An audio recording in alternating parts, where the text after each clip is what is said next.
নমস্কার বন্ধুরা and welcome to next destination by Pal Disha. এবার আপনারা আমাদের সঙ্গে রয়েছেন মায়া ভরা মায়াপুরের জার্নিতে। একটু কৃষ্ণ নাম করতে, অনেকখানি কৃষ্ণ নাম করতে আমরা পাড়ি দিয়েছিলাম মায়া ভরা মায়াপুর। নারায়ণ হরে নৃসিংহ প্রহ্লাবাদা হরে কৃপালু। গুড মর্নিং ফ্রেন্ডস, ঘড়িতে এখন 5:50। একটু কৃষ্ণ নাম করতে, একটু না বেশ খানিকটা কৃষ্ণ নাম করতে নেক্সট ডেস্টিনেশন বাই পল দিশা আর পল বেরিয়ে পড়েছে। সঙ্গী আপনারা সঙ্গে থাকুন আমাদের এই জার্নির, প্রত্যেকটি জার্নি এবং ডেস্টিনেশন কোথায় সব তুলে ধরবো আমাদের এই ব্লগটিতে। সবটি জানার জন্য ব্লগটিকে পুরোপুরি দেখুন, তাই তো দিশা? একদম ব্লগটি পুরো দেখতে হবে, নয়তো মিস করতে হবে। হরে কৃষ্ণ হরে কৃষ্ণ। মায়াপুর পৌঁছলাম, NH12 ধরে আমরা মায়াপুর পৌঁছলাম এবং পৌঁছেই যে জিনিসটি দেখার জন্য, বহু প্রতীক্ষিত জিনিসটি দেখার জন্য, সেই টেম্পল অব দি ভ্লেরিক প্ল্যানেটোরিয়ামের দেখা পেয়ে গেলাম। এটি মনে একটা সুন্দর শান্ত অনুভূতি এলো। এই হচ্ছে সেই এন্ট্রি গেট। এখানে 150 টাকার পার্কিং, সারা দিনের জন্য, সারা রাতের জন্য 150 টাকাই ওরা নেবে একদিন যদি স্টে করেন ফর আ ডে, 24 আওয়ার্স। আমরা ছিলাম ঈশ্বরদায়ন ভবনে। ঈশ্বরদায়ন ভবন, এই ভবনগুলো যেগুলো রয়েছে এখানে থাকার জন্য মায়াপুর প্রেমাইসেসের ভেতরে, ইসকন মায়াপুর প্রেমাইসেসের ভেতরে, তার মধ্যে একটি এই ঈশ্বরদায়ন ভবন, এইটাই এখানেই ছিল আমাদের স্টে। আমরা বুকিং করেছিলাম ডেট দিয়ে ওয়েবসাইট থেকে, যেরকম রুমের বুকিং যে অ্যাভেলেবিলিটি পেয়েছি ওয়েবসাইটে, সেরকম আমরা নিয়েছি, রুম বুকিং করেছি। দেখুন 5 রকম দেশের 5 রকম ঘড়ি, এখানে বহু দেশের মানুষ আসেন, আমরা সকলেই জানি ইসকন মায়াপুরে কৃষ্ণ নাম করতে। এখানে এটা ওয়েটিং লাউঞ্জ, দেখুন 5 স্টারের মতনই লম্বা, প্রায় 5 তলা বিল্ডিং, লিফট রয়েছে। আমরা ফার্স্ট ফ্লোরে ছিলাম। ফার্স্ট ফ্লোরে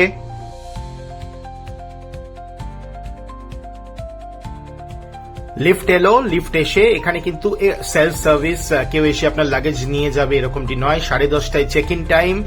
লাঞ্চ কুপন এখানেই পাওয়া যায়, 10 বছর আগে পাওয়া যেত না। সুন্দর দেখুন, এই হচ্ছে সেই করিডোর যেখান দিয়ে আপনি যাবেন। পাথর, এত সুন্দর ঠান্ডা আবহাওয়া, বাইরে দাবদাহ, ভেতরে কিন্তু সুন্দর শীতল হাওয়া বইছিল। আমি জানি না, এটা কৃষ্ণের জায়গা, কৃষ্ণের নাম, চারিদিকে কৃষ্ণের যেন বাতাবরণ, তার জন্যই এত সুন্দর কিনা। এই রুম, 2টো ম্যাট্রেস দেবে এক্সট্রা, সেই এক্সট্রা ম্যাট্রেস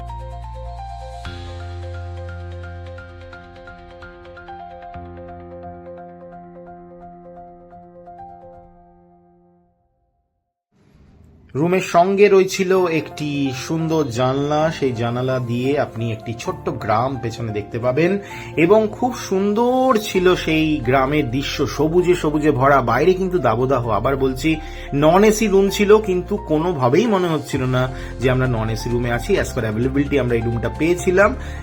সুন্দর ছিল স্টে আমাদের, কোনো রকম no complaints at all. Krishna সব যেন নিজের হাতে ঠিক করে রেখেছিলেন। বিল্ডিংটা আমি আগেই বলেছি, ইন্টেরিয়ার্স দারুণ ইন্টেরিয়ার্স এবং 5 স্টারের থেকে কোনো অংশে কম নয়। যেমন জায়গা তেমনি লোকজনের ব্যবহার, তেমনি আপনি এখানে গেলে যে মনের শান্তি, সেই শান্তি। এখানেই এদের নিচে রেস্টুরেন্ট এনারা নতুন করেছে, নতুন বলবো না, আমি 10 বছর আগে পাইনি, আমাদের গদা ভবনে গিয়ে খেতে হয়েছিল। এখন এখানেই প্রসাদের টিকিট, 150 টাকা lunch. Garden restaurant, divine garden restaurant, dining as God's own paradise বলে এই রেস্টুরেন্ট কোনো 5 স্টারের অংশে কম নয় এবং খাবার দাবারও 5 স্টারের থেকে কোনো অংশে কম নয়। নো গার্লিক, কোনো রসুন, কোনো পেঁয়াজ, কিচ্ছু নেই, কিন্তু এই খাবার খেয়ে মনে হবে আপনি অমৃত খাচ্ছেন, সেবন করছেন।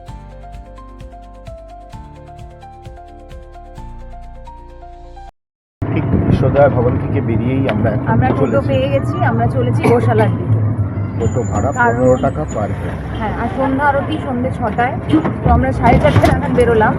বেরিয়ে আমরা আগে গোশালা দেখতে যাচ্ছি, দেখে আমরা তারপর ওদিক থেকে ফিরে মন্দিরে আসবো। প্রেমাইসেসের মধ্যেই গোশালা, বাট এখান থেকে একটু দূরে। টোটো এখানে আপনি পাবেন, আপনাকে এসে জিজ্ঞেস করবেন, যাবেন না, এটা একটি দর্শনীয় স্থান গোশালা, দেখাবো আপনাদের। চলুন, আমরা পৌঁছে গেছি গোশালায়। লুক অ্যাট দ্য হর্নস, শিংটা দেখুন।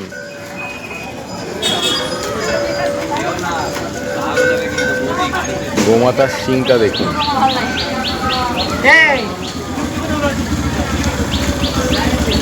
এই গাড়িগুলো দর্শন করায়। কেমন আছিস রে? আমি গোশালা। আমরা এখন এই মুহূর্তে রয়েছি গোশালা, খুব সুন্দর একটি জায়গা, বিষয়ে দেখাতে বলবে।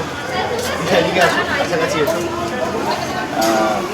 সব গোমাতারা রয়েছেন, দেখুন খাচ্ছে সবাই, আপন মনে খাচ্ছে। এবং এই প্রেমাইসেস, এখানে মহাদেবও স্বয়ং রয়েছেন। আসো, মানে নন্দী রয়েছেন, নন্দী।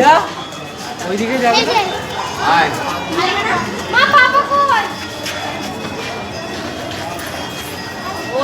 গোশালা এবং গোমাতা দর্শনের পর আমাদের সময় হয়েছিল temple of the Vedic planetarium নির্মীয়মান এই মন্দিরটি দর্শন করার, এবং কর্তৃপক্ষের থেকে নেওয়া ইনফরমেশন অনুযায়ী 2027 সালের শেষে এটি ইনগ্রেশন হবে। এখানে ভগবান নৃসিংহদেবকে স্থাপনা করা হবে।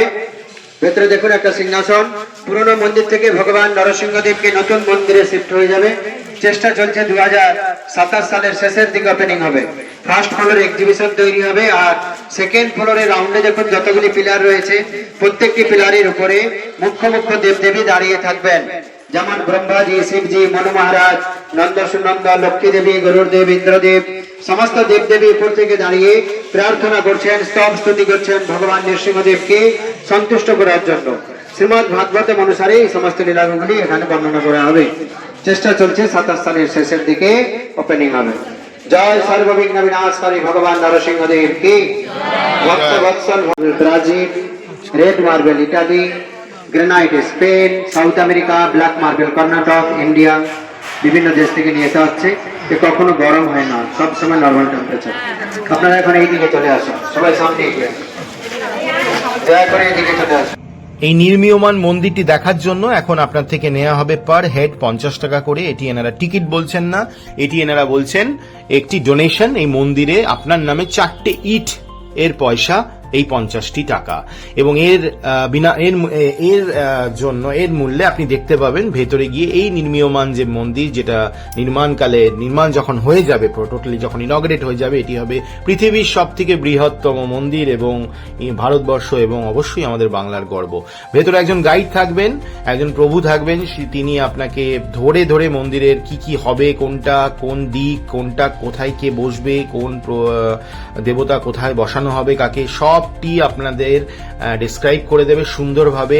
এন্ট্রি গেট কোনটা হবে, এক্সিট গেট কোনটা হবে, কোথায় বাগান হবে, কার মন্দিরের সামনে কি হবে, কোথায় কি থাকবে, সবকিছু আপনাদের পুঙ্খানুপুঙ্খ বিশ্লেষণ করে দেবেন এই প্রভু, এই ভদ্রলোক। ইনি এখানকার ভেতরের গাইড এবং এনার বাচনভঙ্গি এবং সবকিছুই আমাদের বেশ ভালো লেগেছে এবং ইনফরমেটিভ। আপনারা যারা যাবেন এই মন্দির সম্বন্ধে অনেক ইনফরমেশন কিন্তু এখান থেকে পাবেন। কেন তৈরি হচ্ছে এই মন্দির, কি জন্য তৈরি হচ্ছে, এর পেছনে উদ্দেশ্য কি, সবকিছু কিন্তু এখান থেকে আপনারা বুঝতে পারবেন, জানতে পারবেন, দেখতে পারবেন এবং অন্যদের জানাতেও পারবেন।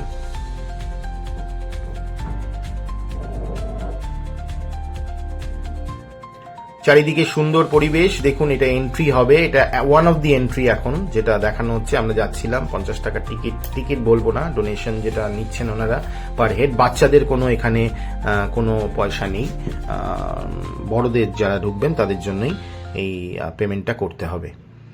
ডিনার টাইম, লাঞ্চ যেমন ছিল সেম রেস্টুরেন্ট এবং রইল তার কিছু অভিজ্ঞতা আমার তরফ থেকে।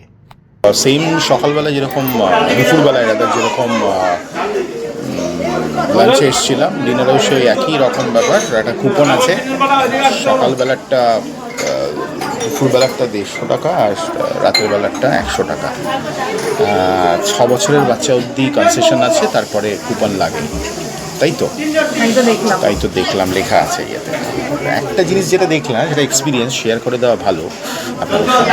ঈশ্বরদয়াম ভবন যেখানে আমরা রয়েছি, সেখানেই আমরা ডিনারটা এবং লাঞ্চটা দুটোই করছি।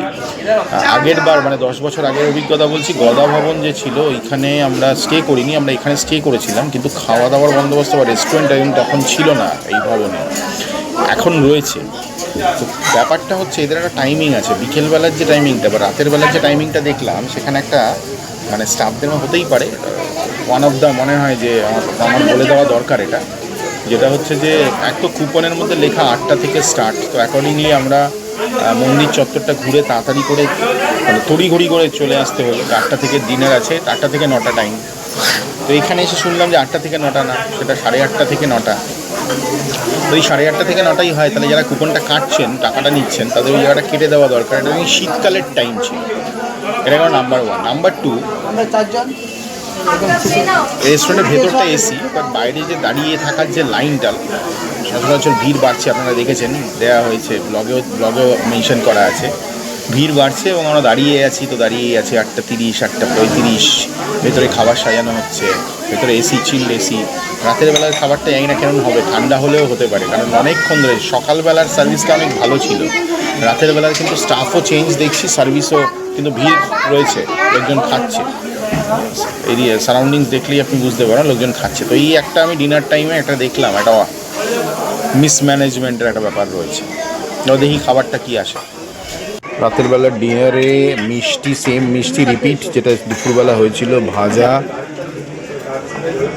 সেম ভাজা রিপিট, পাঁপড় ভাজা, বেগুনি, একটা ডাল, স্পেশাল ডাল বলেছিল, মনে হয় না স্পেশাল, এটা সকালবেলা যেরকম ছিল সেটাই দেখছি। একটা ভাজা আছে পোস্ত দিয়ে, আলু ভাজা মতন, আলু পটল ভাজা, একটা সবজি আছে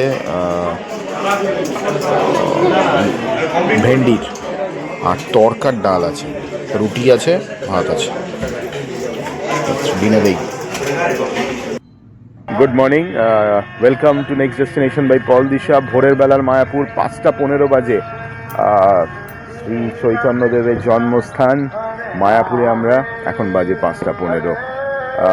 ভোরবেলা সুন্দর হরে কৃষ্ণ হরে রাম মধুধ্বনি কানে ভেসে আসছে। উপাসনা শুরু হয়ে গেছে, সবাই নেমে পড়েছে,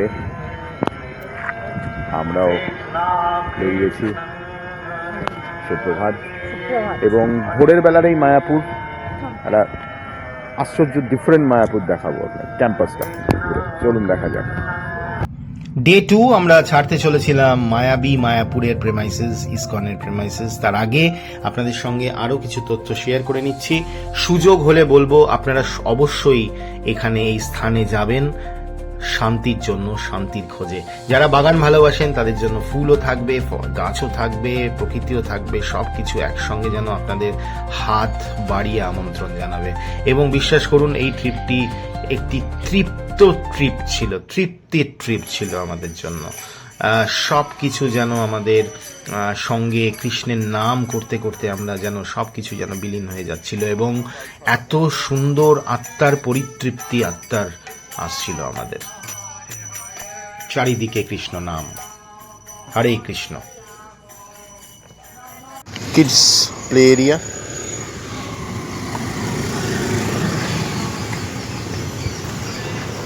রাস্তাঘাট একদম মানে প্রেমাইসেসের ভেতরে, ক্যাম্পাসের ভেতরে পরিষ্কার পরিচ্ছন্ন রাস্তাঘাট।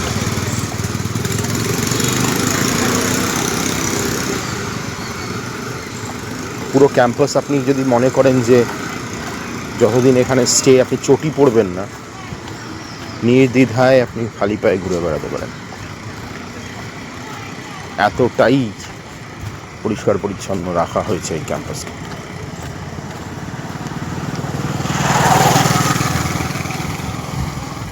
ইসকন মায়াপুর থেকে নেক্সট ডেস্টিনেশন বাই পল দিশা। আচ্ছা, এইটা দেখাই, এগুলো কাঠ,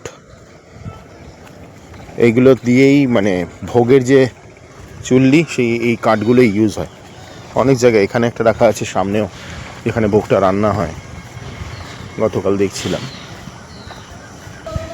এই যে এইখানে ভোগের রান্না হয়।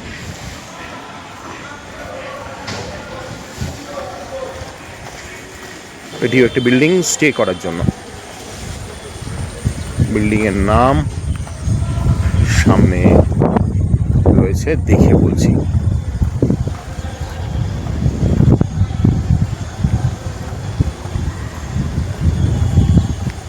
পুরোনো দিনের পুরী হোটেলের স্ট্রাকচার অনেকটা এরকম ছিল, ওল্ড বিল্ডিং যেটা না পুরী হোটেলে, সেই স্ট্রাকচারের মতনই অনেকটা, বারান্দাগুলো সেরকমই স্ট্রাকচার।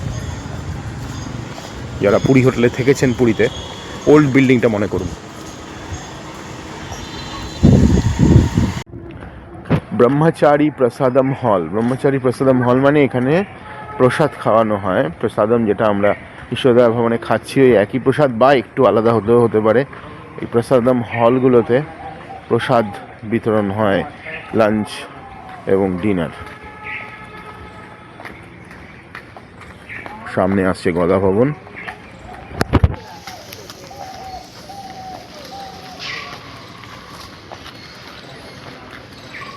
ঘড়িতে এখন সকাল 5:40, 5:40 AM।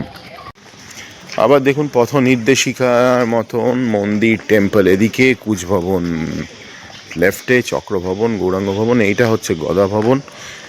এবং এই দেখুন, আপনি ক্যাম্পাসে যেখানেই হাঁটবেন না কেন আপনাকে এই যে মন্দিরের চূড়ো আপনি যে কোনো জায়গা থেকে দেখতে পাবেন। এবং এটিকে এমনি বিশ্বের সব থেকে বড় মন্দির বলা হচ্ছে না, যখন এটি নির্মাণ হয়ে যাবে 2027 বলা হচ্ছে, হোপফুলি 2027-এর এন্ডে হয়ে যাবে।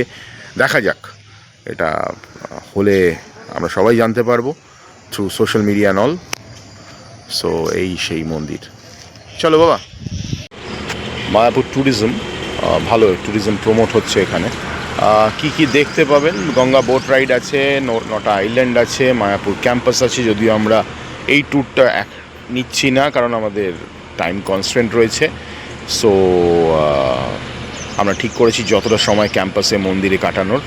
আপনারা যখন এখানে আসবেন আপনারা এই প্যাকেজেসগুলো কিন্তু মায়াপুর ঘোরার জন্য যে প্যাকেজেসগুলো, এগুলো আপনারা যে কোনো রিসেপশনে, যে কোনো বিল্ডিং যেখানে আপনি থাকবেন সেই বিল্ডিংয়ের রিসেপশনে কিন্তু আপনি পেয়ে যাবেন। গৌরাঙ্গ ট্রাভেলস, এনারাও, এটা খুব একটা তাৎপর্যপূর্ণ নয়, এটা মোস্ট প্রবাবলি কোনো ট্যুরস অ্যান্ড ট্রাভেলস। এইখানে মায়াপুর.com, মায়াপুর ট্যুরিজম, এখানে ভিজিট করে আপনি সব ডিটেলস পেয়ে যেতে পারেন।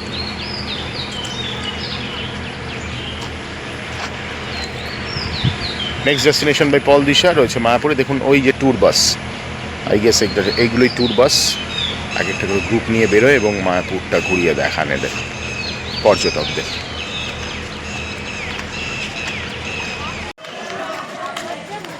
যেদিক দিয়েই বেরোচ্ছি না কেন মন্দির, সেদিকেই কোনো না কোনো একটি দুয়ার পেয়ে যাচ্ছে। এগুলো দুয়ারই হবে, এখন মন্দিরটি কমপ্লিট হয়ে যাবে। বিভিন্ন দুয়ারের বিভিন্ন নামও হতে পারে।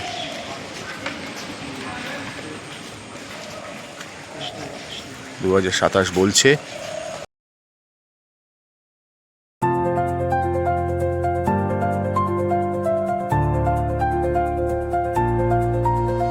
আমার পেছনে যেটি, এটি হচ্ছে মেন মন্দির। এখানেই রাধা মাধব বিরাজমান, প্রভু বিরাজমান, এখানেই পুজো হয় বেসিক্যালি। এবং এখান থেকেই শিফট হবে এই মন্দিরে। এটাই যা ইনফরমেশন গ্যাদার হয়েছে, 2027 সালে এখান থেকেই শিফট হবে প্রভু। ঠিক অপোজিটে যে বড় মন্দিরটি যেটা হচ্ছে, এটি কিন্তু সেই মন্দির।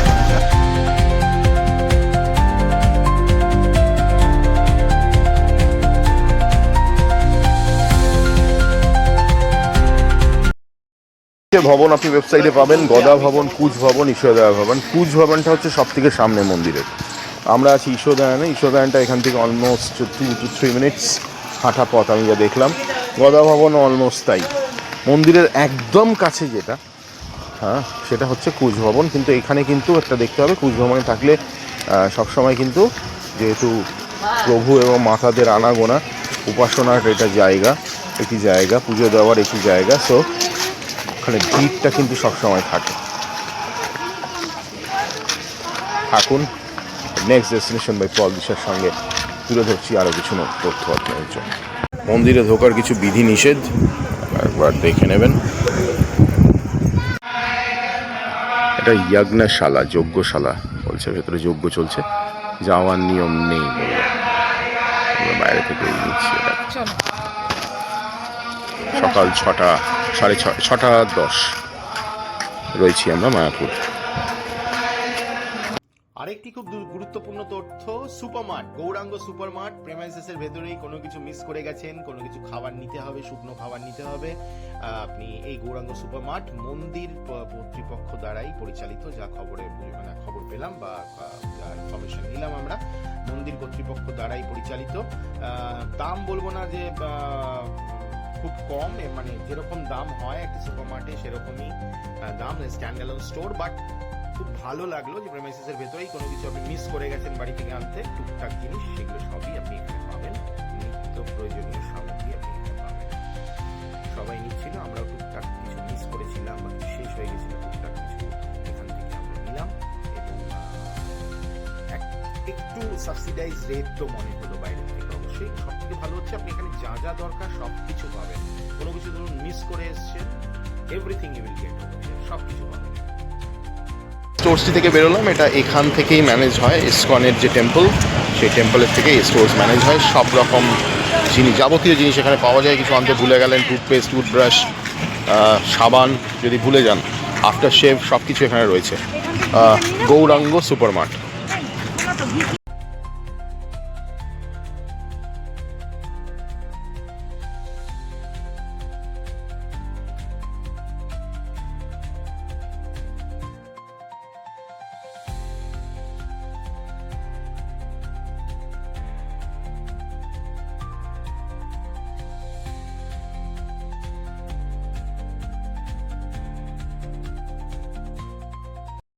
আরেকটি গুরুত্বপূর্ণ তথ্য, যদি নিজের গাড়ি নিয়ে আসছেন, ভোর ভোর যদি বেরিয়ে পড়েন, NH12 কৃষ্ণনগর, রানাঘাট, পায়রাডাঙ্গা, মানে ওই গোটা উত্তর 24 পরগনাটা পেরিয়ে নদিয়া পড়া অবধি এবং নদিয়া অবধি, ইনফ্যাক্ট মায়াপুরের এই যা রাস্তা অবধি জায়গা পৌঁছানো অবধি স্মুথ ড্রাইভ, মানে একদম সুন্দর রাস্তা।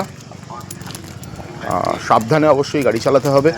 সাবধানে গাড়ি চালিয়ে যদি চলে আসতে পারেন, ম্যাক্সিমাম ক্যালকাটা থেকে 2.5 থেকে 3 ঘন্টা ম্যাক্সিমাম লাগবে কভার করতে এই 165 কিলোমিটার। রাস্তার মেনটেন্যান্স যথেষ্ট ভালো, ট্রাফিকও ঠিক আছে। বাট একটা জিনিস রয়েছে যে ন্যাশনাল হাইওয়েতে একটু এদের নদিয়ায় বেসিক্যালি দেখলাম লোকজনের একটু টেন্ডেন্সি রয়েছে হুটহাট রাস্তা পার হয়ে যাওয়ার। ওইটা একটু দেখে নিতে হবে, কারণ আমারই 1-2 এসে যাচ্ছিল, আমি দূর থেকে জাস্ট দেখে নিয়েছিলাম বলে। আর বেশ তারস্বরে হর্ন বাজিয়ে বাজিয়ে বাজিয়ে বাজিয়ে বলছিলাম, ভাই গাড়ি 100-এ আছে, তুমি ওখানেই দাঁড়াও, বেরিয়ে যাই তারপরে পার হও। মানে অদ্ভুতভাবে পার হচ্ছিল এটি ন্যাশনাল হাইওয়েতে এরমভাবে, কিন্তু কোনো দেখলাম না সেরমভাবে কোনো পুলিশ কর্মীকে সেই জায়গাগুলো যেখান থেকে মানুষ যাতায়াত করতে পারে সেই জায়গাগুলোতে দাঁড়িয়ে আছে বা কোনো সেফটি রয়েছে। তো বি সেফ, গাড়ি সেফলি চালাবেন, এটাই বলবো। চলুন সঙ্গে থাকুন। নগর মায়াপুরের ফার্স্ট পার্ট এখানেই শেষ হচ্ছে বন্ধুরা, সঙ্গে থাকুন, দেখা হচ্ছে সেকেন্ড পার্টে। ওই চলে গেল ট্রেন, আসছে সেকেন্ড